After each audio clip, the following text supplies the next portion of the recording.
Hello વિદ્યાર્થી મિત્રો, next topic છે આપણો ઉત્સર્ગ એકમ અને તેના પ્રકારો. લાસ્ટ લેક્ચરની અંદર આપણે મનુષ્યનું ઉત્સર્જન તંત્ર જોયું હતું. એની અંદર આપણે જોયું હતું કે મનુષ્યના ઉત્સર્જન તંત્રમાં શું આવશે, તો કે કિડનીની એક જોડ, મૂત્રવાહિનીની જોડ, મૂત્રાશય અને મૂત્ર માર્ગ. આટલું આપણે જોયું હતું. હવે આપણે જોવાનું છે આ કિડની શેની બનેલી છે. તો ક્વેશ્ચન પૂછાય કે કિડનીનો એકમ શું છે, તો કિડનીનો એકમ શું છે? ઉત્સર્ગ એકમ, નેફ્રોન જેને આપણે કહીએ છીએ. શું કહીએ છીએ? નેફ્રોન.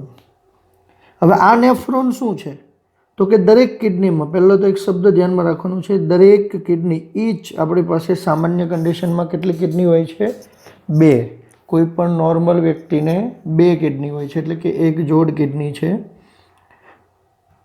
તો દરેક કિડનીની અંદર 10 લાખ જેટલા, ઘણી વખત 10 લાખ શબ્દ યુઝ થયો હોય અથવા તો 1 મિલિયન શબ્દ યુઝ થયો હોય, તો 10 લાખ જેટલા ઉત્સર્ગ એકમો આવેલા હોય છે.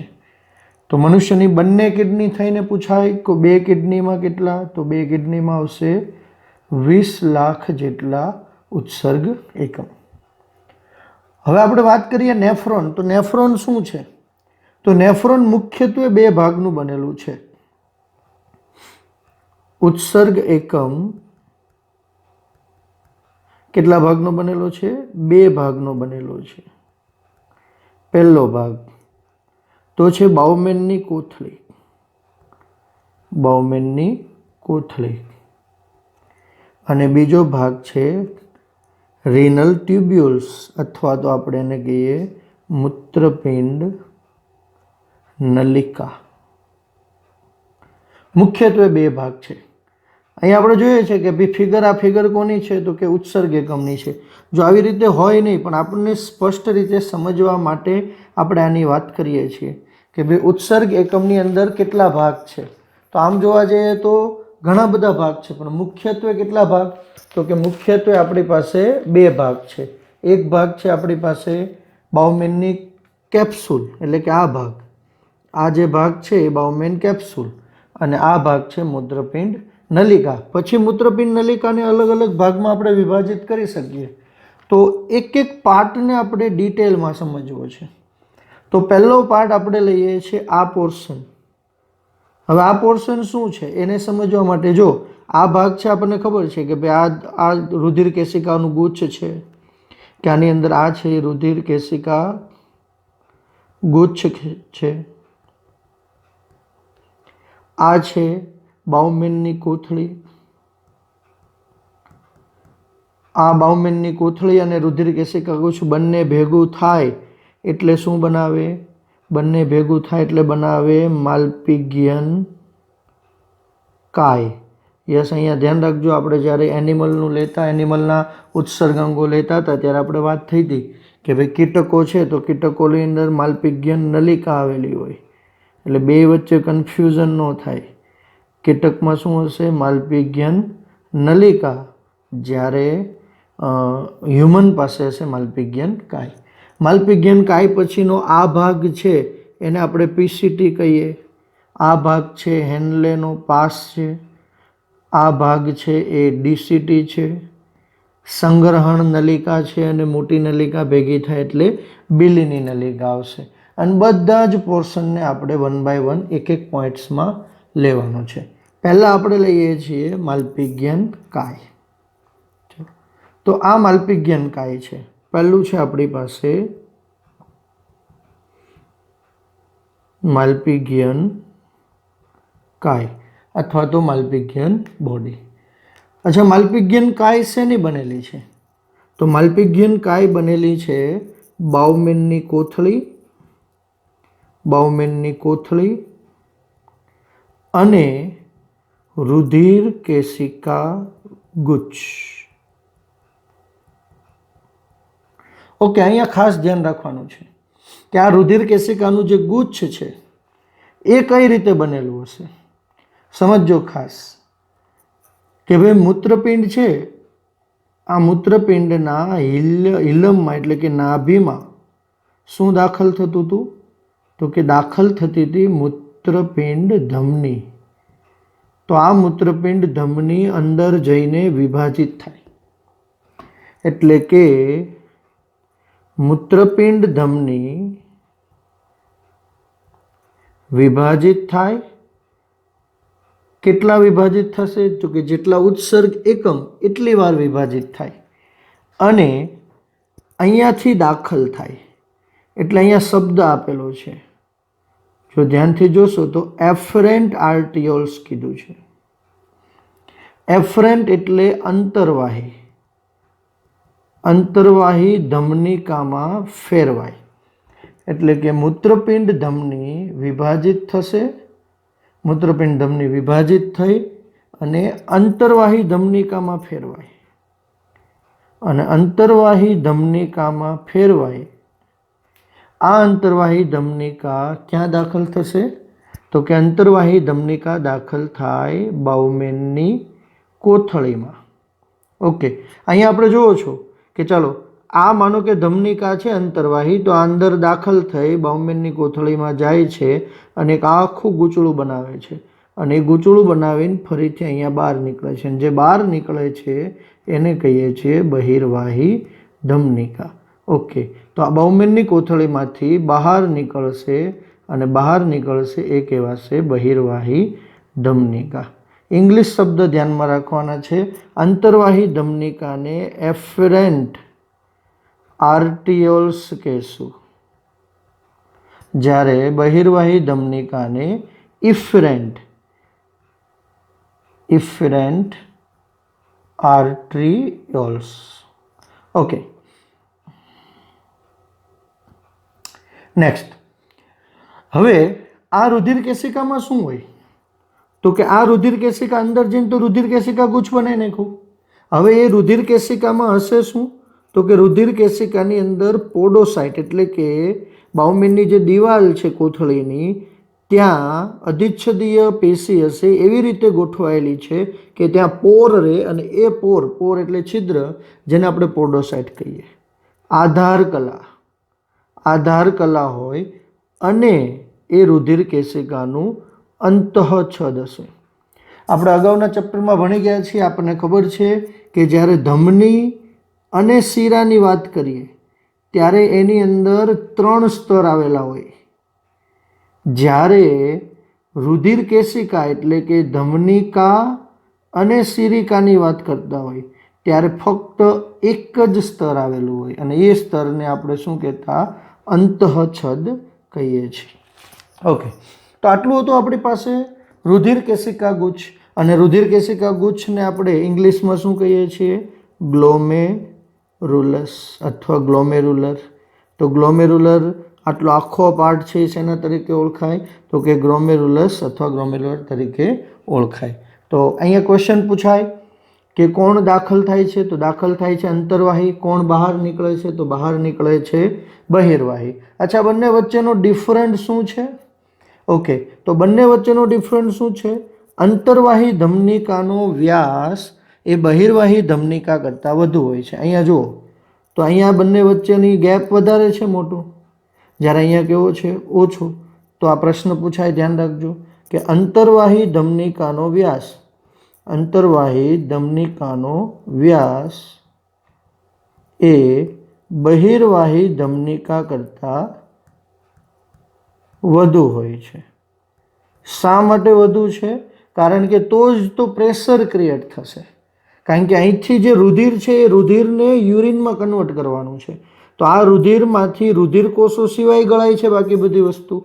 તો રુધિરકોષો અને પ્રોટીન સિવાય બાકીની વસ્તુ જ્યારે અહીંયા આવશે એ ક્યારે ગળાય, જ્યારે અહીંયા એક ઇફેક્ટિવ પ્રેશર, અસરકારક દબાણ ઉત્પન્ન થાય તો જ આ જગ્યાએથી ફિલ્ટરેટ અથવા ગાળણ આવી શકે.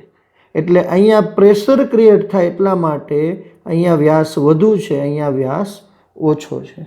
તો આટલું આપણી પાસે હતું માલ્પિગિયન કાય. માલ્પિગિયન કાય પછી હવે એ માલપિઘ્યનકાય બાઉમેનની કોથળી શેમાં રૂપાંતર થાય છે? તો બાઉમેનની કોથળી રૂપાંતર થાય છે મૂત્રપિંડ નલિકા.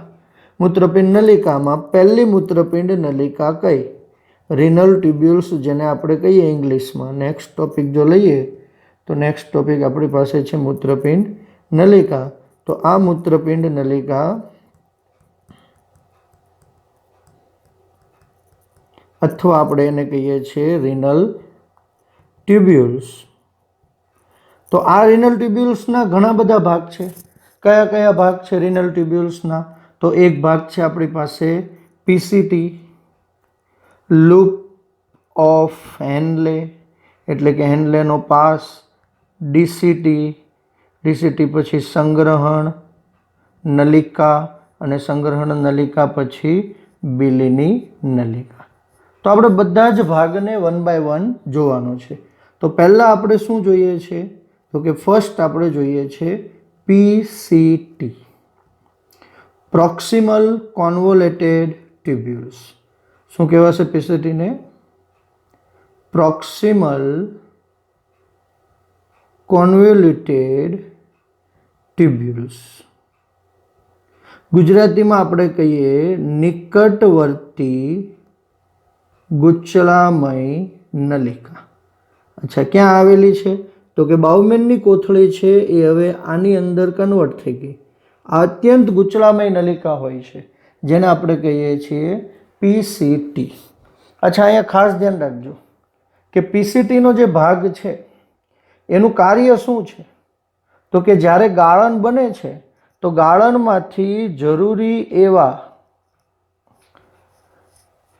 બધા જ ઘટકોનું પુનઃ શોષણ થાય છે. એટલે કે આ ભાગ છે એ પુનઃ શોષણ કરવાનું કામ કરે છે. કયો ભાગ? તો કે પીસીટી. ક્યાં આવેલો છે? તો અહીંથી આટલો ભાગ જે આપેલો છે તમને, આ ભાગ મજ્જકમાં છે કિડનીના, અને આ ભાગ છે બાહ્યકમાં. તો કિડનીના બાહ્યકમાં આવેલી છે આ નલિકાઓ. ઓકે, તો હવે સમજો. એક્ઝેક્ટલી આપણે જોયું કે ભાઈ રુધિર કેશિકા ગુચ્છ અહીંથી બહાર નીકળે છે. આ પીસીટી છે, આ લૂપ ઓફ હેનલે છે, આ ડીસીટી છે, અને સંગ્રહણ નલિકા છે. તો આ બહિર્વાહી ધમનિકા આને ફરતે આ રીતે સમાંતર જાય છે. અને જો આ બહિર્વાહી ધમનિકા આ રીતે સમાંતર જાય તો એને એક નામ આપવામાં આવ્યું છે વાસા રેક્ટા. શું નામ આપ્યું છે? વાસા રેક્ટા. અને શા માટે આની જરૂર છે તો જ્યારે આપણે કાર્યો લેશું ત્યારે આવશે. કારણ કે અહીંયા વાસા રેક્ટા, લૂપ ઓફ હેનલે, અને જે આ વચ્ચેની જગ્યા છે ત્યાં શું હોય? તો કે આંતરાલીય પ્રવાહી.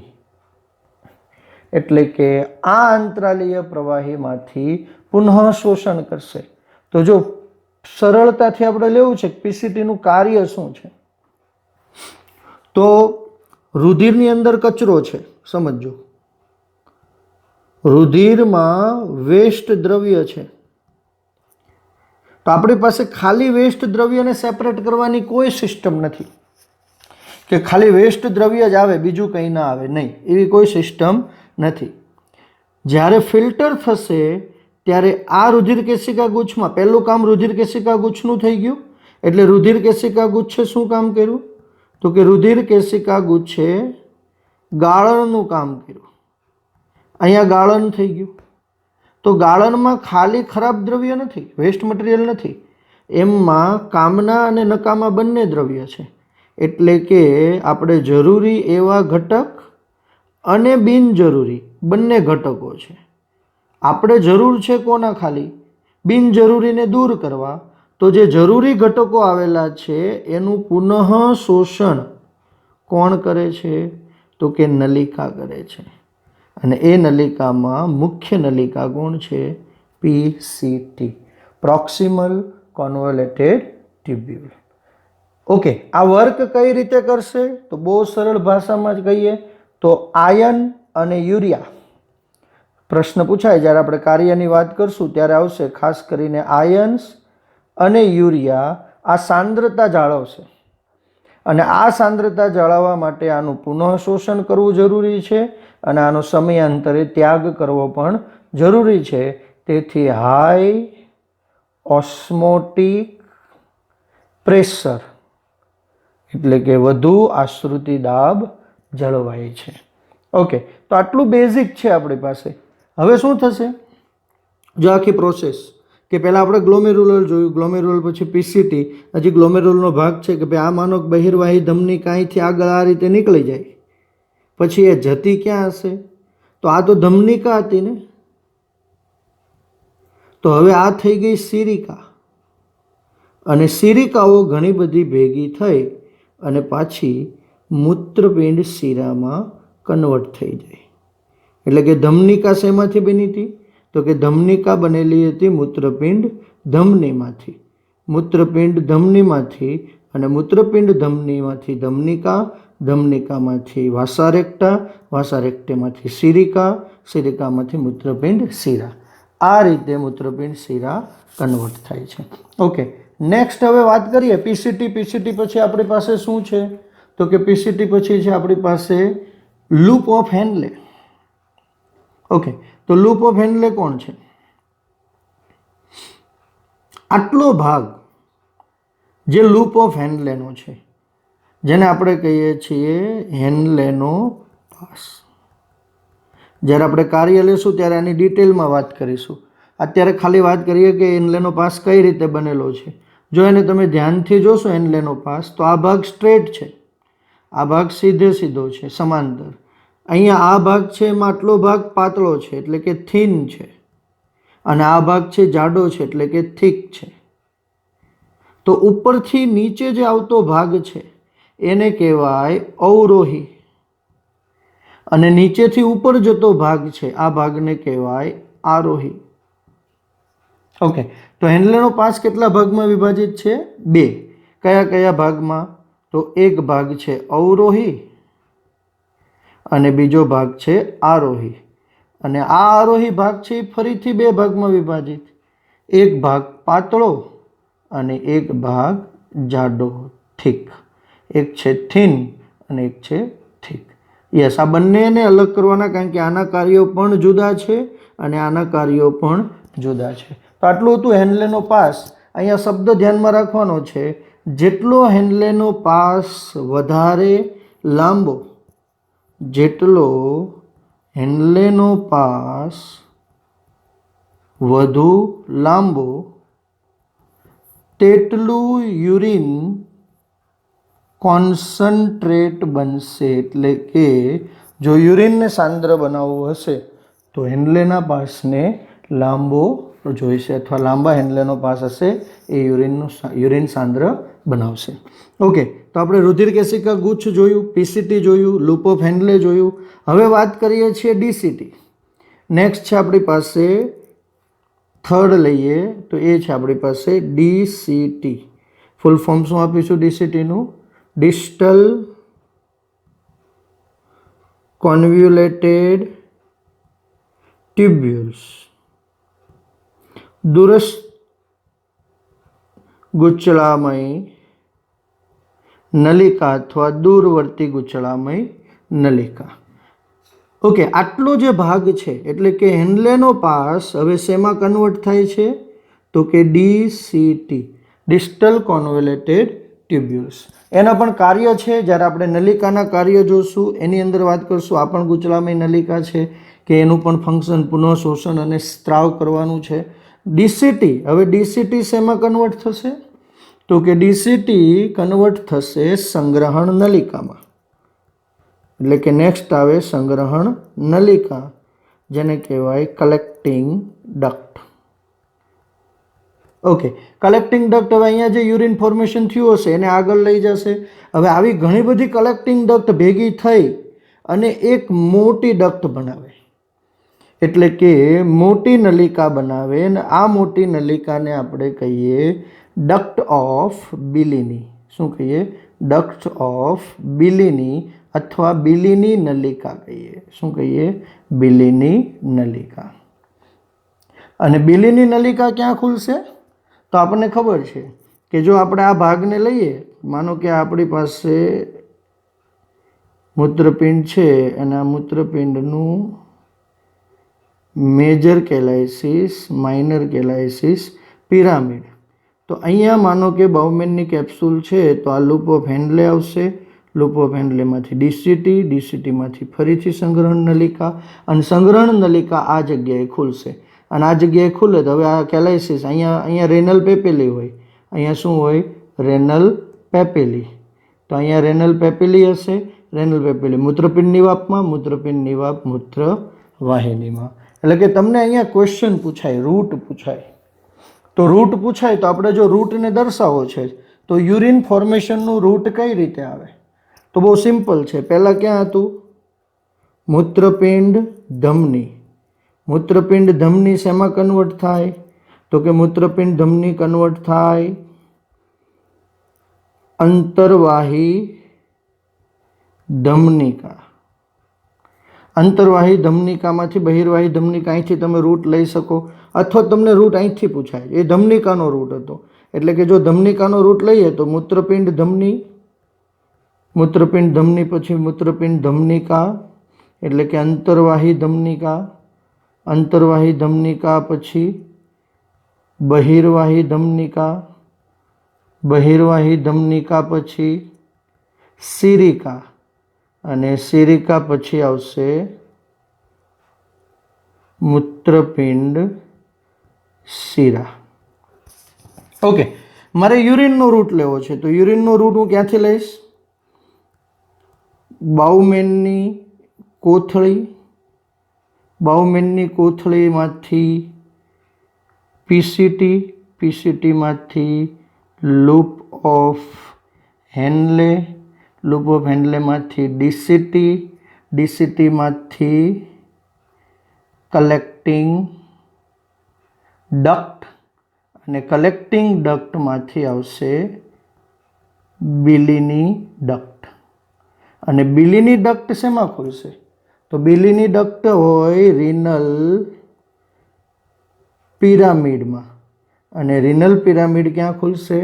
રિનલ પેલ્વિસમાં. રિનલ પેલ્વિસ એટલે શું? રિનલ પેલ્વિસ એટલે મૂત્રપિંડ નિવાપ. અને મૂત્રપિંડ નિવાપમાંથી હવે ક્યાં આવશે? મૂત્રવાહિની એટલે કે યુરેટર. અને મૂત્રવાહિનીમાંથી મૂત્રાશય એટલે યુરિનરી બ્લેડર. અને યુરિનરી બ્લેડરમાંથી યુરેથ્રા એટલે કે મૂત્ર માર્ગ દ્વારા તેનો નિકાલ થશે. તો આખી જે રૂટ છે એ રૂટ શેનો છે? યુરિન ફોર્મેશન બની અને ક્યાંથી બહાર નીકળે છે એનું. તો આટલું હતું આપણી પાસે નેફ્રોન, ઉત્સર્ગ એકમ. તો ઉત્સર્ગ એકમમાં આપણે શું જોયું? તો કે ઉત્સર્ગ એકમની અંદર આપણે જોયું ફર્સ્ટ તો ઉત્સર્ગ એકમની અંદર શેનો ભાગ બનેલો છે? ઉત્સર્ગ એકમમાં કેટલા ભાગ આવેલા છે? તો પહેલો ભાગ આપણે જોયો માલ્પિગિયન કાય. માલ્પિગિયન કાય શેની બનેલી છે? બાઉમેનની કોથળી અને રુધિરકેશિકા ગુચ્છ. બાઉમેનની કોથળી પછી કન્વર્ટ થાય પીસીટીમાં, પીસીટી લૂપ ઓફ હેન્ડલેમાં, લૂપ ઓફ હેન્ડલે કન્વર્ટ થશે ડીસીટીમાં, ડીસીટીની અંદરથી કલેક્ટિંગ ડક્ટ, અને કલેક્ટિંગ ડક્ટમાંથી બિલીની ડક્ટ. તો આટલું આપણે ઉત્સર્ગ એકમમાં જોયું. હવે આપણે વાત કરવાની છે પ્રકાર, ટાઈપ્સ ઓફ નેફ્રોન. જો સમજો મિત્રો, બે પ્રકારના નેફ્રોન છે આપણી પાસે. જો આપણો નેક્સ્ટ ટોપિક લઈએ આની સાથે તો નેક્સ્ટ ટોપિક આપણે કયો કહી શકાય? Types of nephron. કયા કયા છે? તો કે એક છે આપણી પાસે કોના આધારે અલગ પ્રકાર પાડેલા છે સમજો. પોઝિશનના આધારે. પોઝિશન એટલે સ્થાન. સ્થાનના આધારે બે પ્રકાર પાડેલા છે. કયા કયા બે પ્રકાર છે? તો કે એક પ્રકાર છે આપણી પાસે જક્સ્ટા મેડ્યુલરી નેફ્રોન.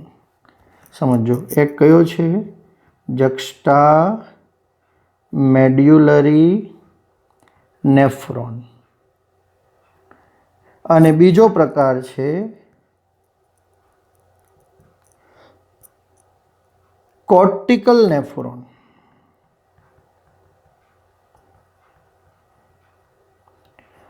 ઓકે, જો કોર્ટેક્સ એટલે બાહ્યક,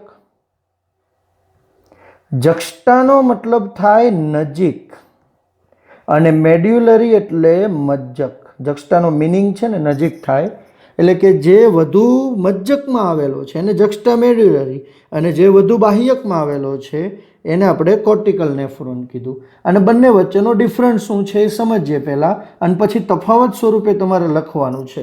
અહીંયા ખાસ ધ્યાન રાખજો, જક્સ્ટા મેડ્યુલરી નેફ્રોન વચ્ચે ડિફરન્સ શું છે. તો જો આપણી પાસે અહીંયા બે ફિગર આપેલી છે, આ ફિગરને જો સમજવાનો પ્રયત્ન કરીએ તો એક આપણી પાસે છે આ જક્સ્ટા મેડ્યુલરી નેફ્રોન છે અને આ કોર્ટિકલ નેફ્રોન છે. બે વચ્ચે શું ડિફરન્સ છે? તો કે હેન્લેનો પાસ. અહીંયા હેન્લેનો પાસ ખૂબ જ ઓછા પ્રમાણમાં મજ્જકમાં છે અને ટૂંકો છે, જ્યારે અહીંયા હેન્લેનો પાસ ઊંડે સુધી મજ્જકમાં છે અને લાંબો છે. એટલે કે લાંબો હેન્લેનો પાસ છે અને અહીંયા ટૂંકો હેન્લેનો પાસ છે. ઓકે, સેકન્ડ, આની બાઉમેનની કોથળી છે એ જો માનો કે આ કિડનીનો ભાગ છે,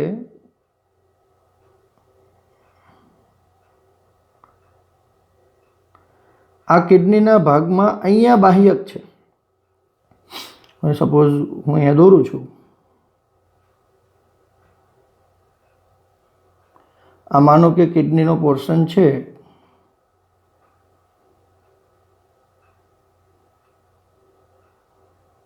તો અહીંયા બાહ્યક છે. તો જક્સ્ટા મેડ્યુલરીમાં રુધિર કેશિકા ગુચ્છ બાહ્યકની અંદરની બાજુ હશે, એટલે કે આ અંદરની તરફ છે, જ્યારે અહીંયા બહારની તરફ છે. તો આ મેજર ડિફરન્સ છે. બીજું કે જક્સ્ટા મેડ્યુલરી નેફ્રોન ફક્ત 15% જેવા જ છે, જ્યારે કોર્ટિકલ નેફ્રોન 85% જેવા છે. તો બંનેનો ડિફરન્સ આપણે લેવો છે. તો ડિફરન્સ શું છે બંનેનો?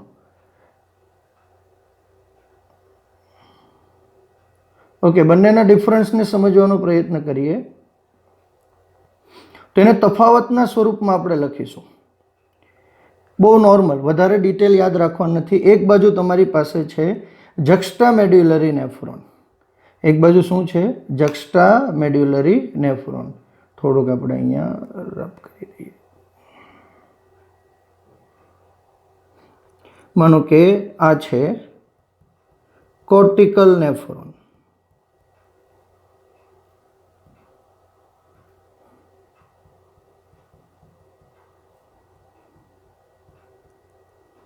અને અહીંયા છે જક્સ્ટા મેડ્યુલરી નેફ્રોન. ઓકે, તો કોર્ટિકલ નેફ્રોન ક્યાં હશે? તો કે કોર્ટિકલ નેફ્રોનમાં રુધિર કેશિકા ગુચ્છ બાહ્યકના બહારના ભાગમાં આવેલું હોય છે. જો આ બાહ્યક છે, આ બાહ્યકના બહાર તરફના ભાગમાં છે. સેમ અહીંયા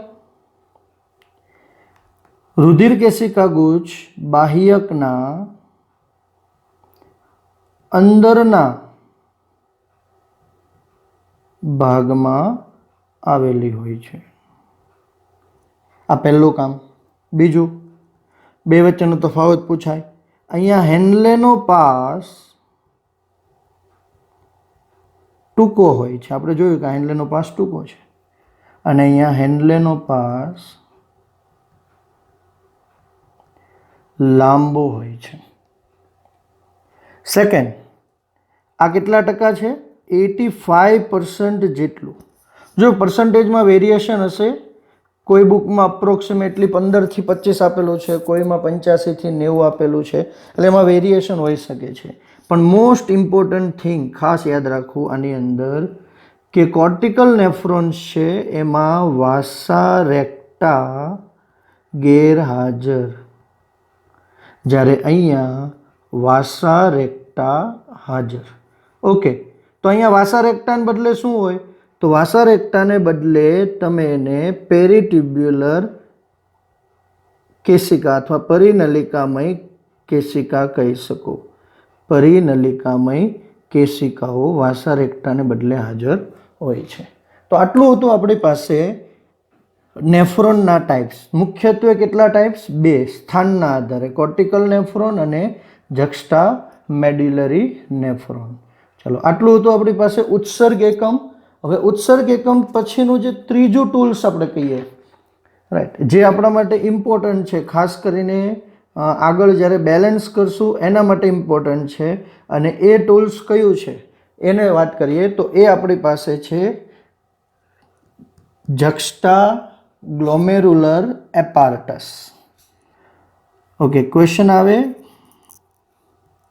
જક્સ્ટા ગ્લોમેરુલર એપાર્ટસ શેનું બનેલું હોય?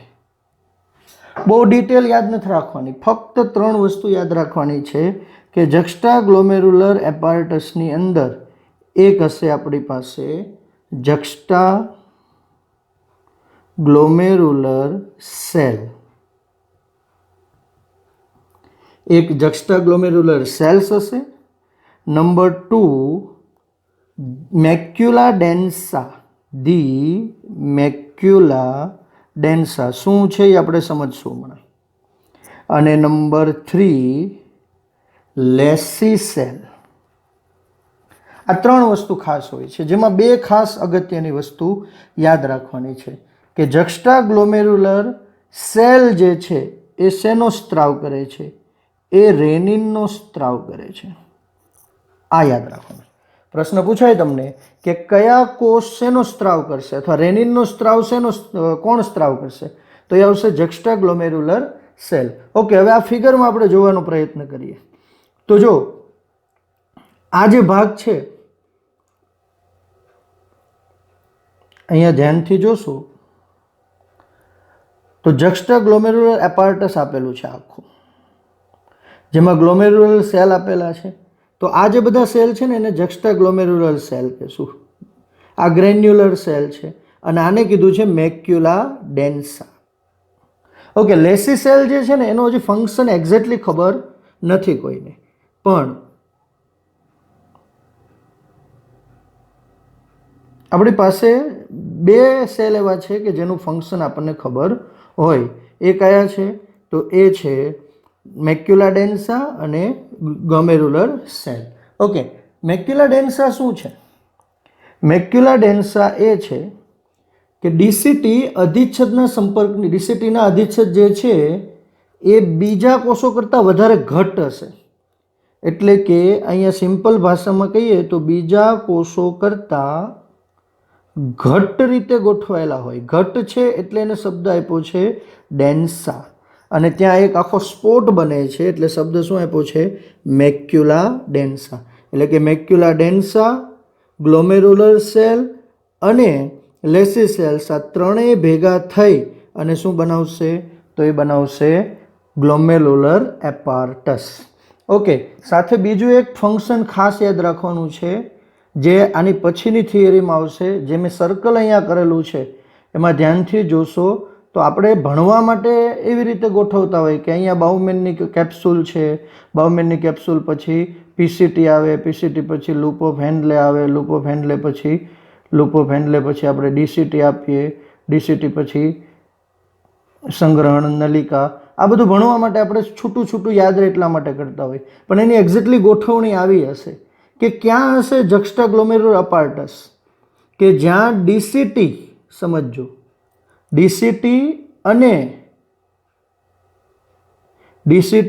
અને રુધિર કેશિકા ગુચ્છ, આ રુધિર કેશિકા ગુચ્છ ભેગા થાય છે નજીક નજીક, આટલા પાર્ટમાં શું હશે? JGA, જક્સ્ટા ગ્લોમેરુલર એપાર્ટસ. એટલે કે એને સમજવા માટે આપણે આ ફિગરનો ઉપયોગ કરેલો હતો. ચલો, તો આજે આપણે શું ભણ્યા? તો આજે આપણે અત્યારે આ ટોપિકની અંદર આપણે લીધું ઉત્સર્ગ એકમ, ઉત્સર્ગ એકમના પ્રકારો અને JGA. હવે ઓલરેડી આપણે લગભગ બેઝિક ભણી ગયા છીએ કમ્પ્લીટ. હવે આપણે નેક્સ્ટ વાત કરવાની છે આ બેઝિક ઉપરથી મૂત્ર નિર્માણની ક્રિયાવિધિ કઈ રીતે થાય છે, નલિકાના કાર્યો શું છે, કાઉન્ટર કરંટ એક્ટિવિટી કોને કહેવાય, અને આ બધું ક્યારે આવડે? જ્યારે તમે આ બેઝિક આવડતું હોય ત્યારે. તો એ આપણે લેશું નેક્સ્ટ લેક્ચરની અંદર. Thank you so much.